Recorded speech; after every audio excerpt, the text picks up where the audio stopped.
કૃષ્ણએ યુદ્ધમાં નિમિત્ત બનીને મારા 100 દીકરાને મરાવ્યા.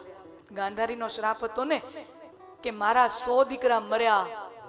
એનું કારણ કોણ છે? એનું કારણ આ શ્રી કૃષ્ણ છે. અને ત્યારે ગાંધારી શ્રી કૃષ્ણને શ્રાપ આપે છે, તમારા પણ કુળનો નાશ થશે. જે મારા 100 દીકરા મરી ગયા મારા નજરની સામે, એમ તમારી નજરની સામે તમારું આખું કુળ નાશ પામશે. તમે કાંઈ નહીં કરી શકો અને અંતે તમે પણ પશુના મોતે મરશો. આવો શ્રાપ ગાંધારી આપે છે.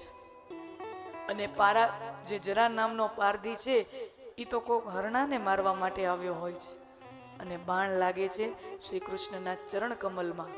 પશુના ભાગે જે મોત લખાણું હોય એ પ્રકારનું મૃત્યુ જગતના નાથને મળે છે.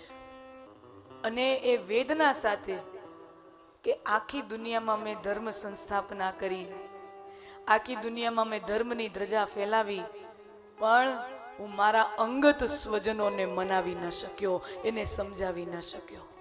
ઘણીવાર એવું વડીલો માટે બહુ કપરી સ્થિતિ થઈ જતી હોય. સમાજમાં બહુ મોટું નામ હોય, સમાજમાં એની બહુ નામના હોય, સમાજના લોકો એને બહુ પૂછતા પણ હોય, ક્યારેક સલાહ લેવા એની પાસે જતા હોય, પણ ઘણીવાર બનતું હોય ગામના આવી અને એની પાસેથી સારી સારી સલાહ લઈ જાય અને એના ઘરના દીકરા એનું ન માનતા હોય, એના ઘરના સ્વજનો એનું માનતા ન હોય, એની અમાન્ય ન જાળવતા હોય.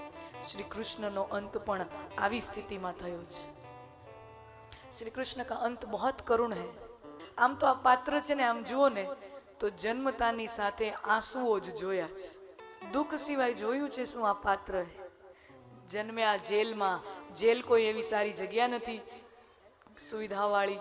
જન્મ્યા જેલમાં, જન્મીને પોતાના જનેતાથી દૂર થવું પડ્યું અને એ વરસતો વરસાદ એવા વાતાવરણમાં જવું પડે. માં યશોદાને ત્યાં આવ્યા, નંદ બાબાને ત્યાં આવ્યા, 11 વર્ષ ત્યાં લીલા કરી, ત્યાંથી પછી જવું પડે, મથુરાથી ભાગી જવું પડે.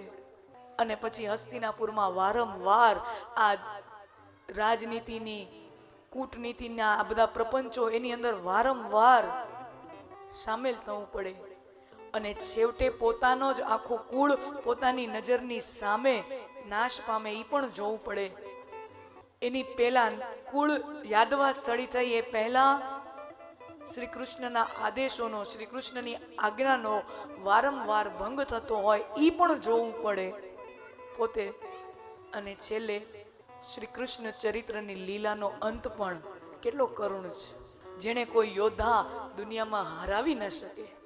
કથા છે, ભગવાન જ્યારે કંસનો વધ કરે છે ને ત્યારે મામા કંસ કહે છે કે મરતા મરતા, હે કૃષ્ણ તને હું વાત કરતી જાઉં છું, હે દીકરા તને એક વાત કહું છું, મેં તને મારવાના પૂરા પ્રયાસો કર્યા, કોઈ કસર બાકી ન રાખી તને મારવામાં, મારા કાળને મિટાવવામાં મેં કોઈ કસર બાકી ન રાખી, પણ અંતે મારા કાળે મારું ગળું પકડી લીધું. મેં તારી માતાને ખૂબ હેરાન કર્યા, મેં તારા પિતાને ખૂબ પજવ્યા, પણ હે કૃષ્ણ આ સમાજની વચ્ચે હું કહું છું, અંત સમયે તારી આંખમાં આંખ પોરાવીને કહું છું કે તારી આંખમાં મારા પ્રત્યે કોઈ વેર નથી, કોઈ બદલો નથી, કોઈ દ્વેષ નથી. तुमने मुझे मारा है लेकिन तुम्हारी आंखों में कोई द्वेष नहीं दिखाई दे रहा कि इसने मेरे माँ बाप को संताप दिया है, दुख दिया है. वो द्वेष नहीं है, वो बैर नहीं है, वो क्रोध नहीं है, तुम्हारी आंखों में अभी भी करुणा है. इसलिए मैं मामा कंस मामो છું, જેવો હતો એવો મામો છું. હું તને વરદાન આપું છું કે આ દુનિયામાં તને દ્વંદ્વમાં કોઈ જીતી નહીં શકે. મામા કંસે વરદાન આપેલું છે મરતા મરતા કે યુદ્ધમાં, દ્વંદ્વમાં તને કોઈ હરાવી નહીં શકે. એ મારું તને વરદાન છે, મારું તને આશીર્વાદ છે. મામો કંસ આશીર્વાદ આપતો જાય છે.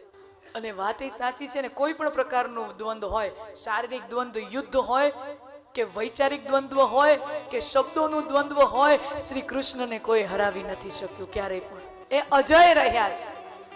જેને યુદ્ધમાં કોઈ હરાવી ન શકે એવો મહાન પરાક્રમી શૂરવીર યોદ્ધા, સાક્ષાત નારાયણનો અવતાર, મૃત્યુ કયા નિમિત્તથી થાય છે? સામાન્ય વન્ય જીવનમાં રહેતો એવો સામાન્ય શિકારી એના નાનકડા બાણથી. હવે જે શિકારી હોય ને એના બાણ કાંઈ અર્જુનના બાણ હોય, દુર્યોધનના બાણ હોય એવા ન હોય ને. એ તો ક્ષત્રિયોના બાણ અલગ હોય, અને જંગલમાં શિકાર કરતા હોય, હરણા મારતા હોય, કબૂતર મારતા હોય, એના બાણમાં કઈ તો કેવા હોય, સાવ સાધારણ નિમ્ન કક્ષાના બાણ હોય. પણ એવા સાધારણ શસ્ત્રથી, એવા સાવ સાધારણ જનથી શ્રી કૃષ્ણ પોતાની ચરિત્રને અહીં સમેટી અને વૈકુંઠ ગમન કરે છે. આ પરમાત્માની લીલા જુઓ.